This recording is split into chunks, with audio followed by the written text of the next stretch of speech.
Alright, I'm going to do another recap on the Massey 165 PTO clutch replacement.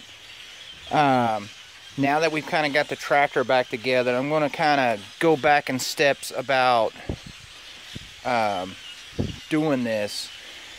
The lift cover, it is very important when you doing this lift cover here, is to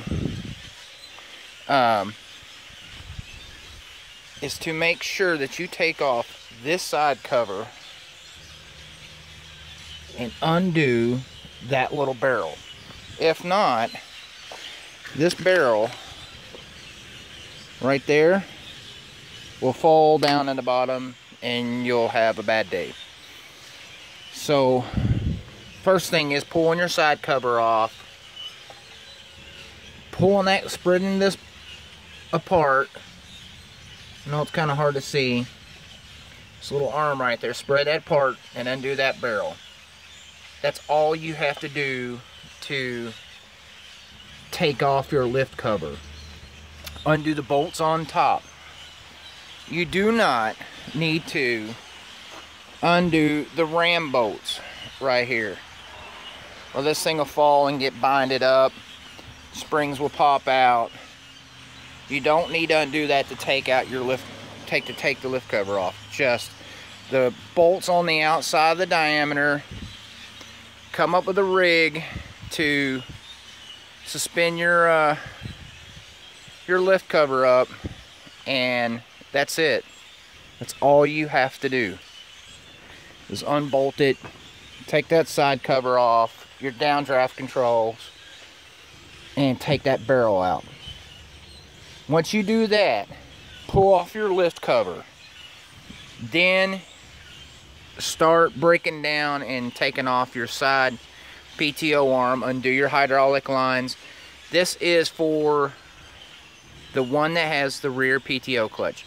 Now you don't have to take that arm out to separate it, but what you do have to do is take off the shifter box.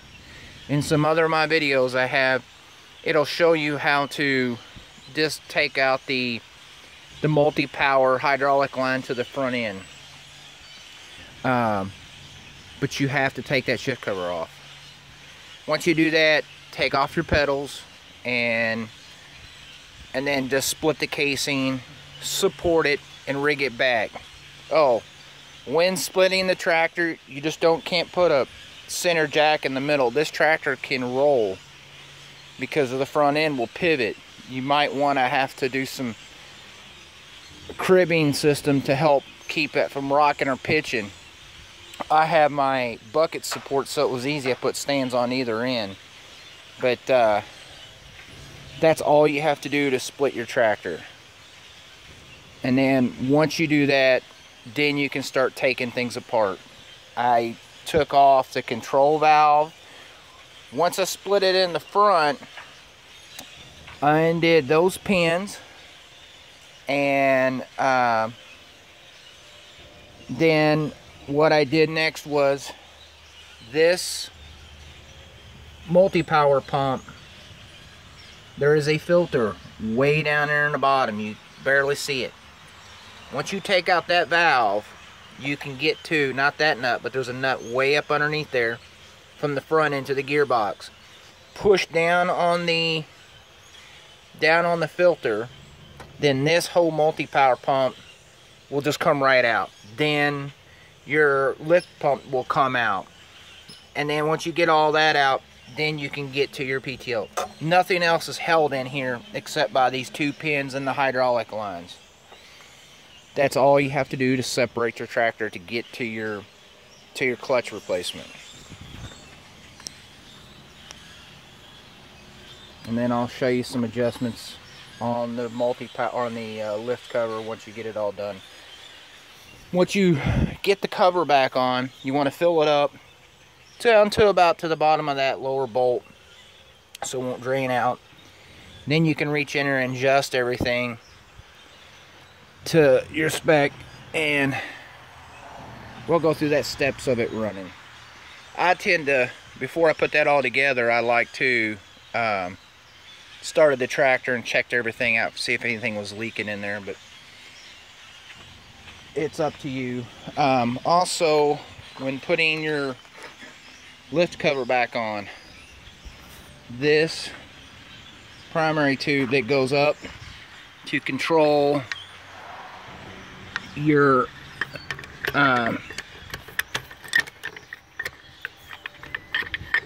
yep, like I gotta lower this a little bit to get that in there. Gotta make sure that this is in before you can go down in there too, and you gotta line it up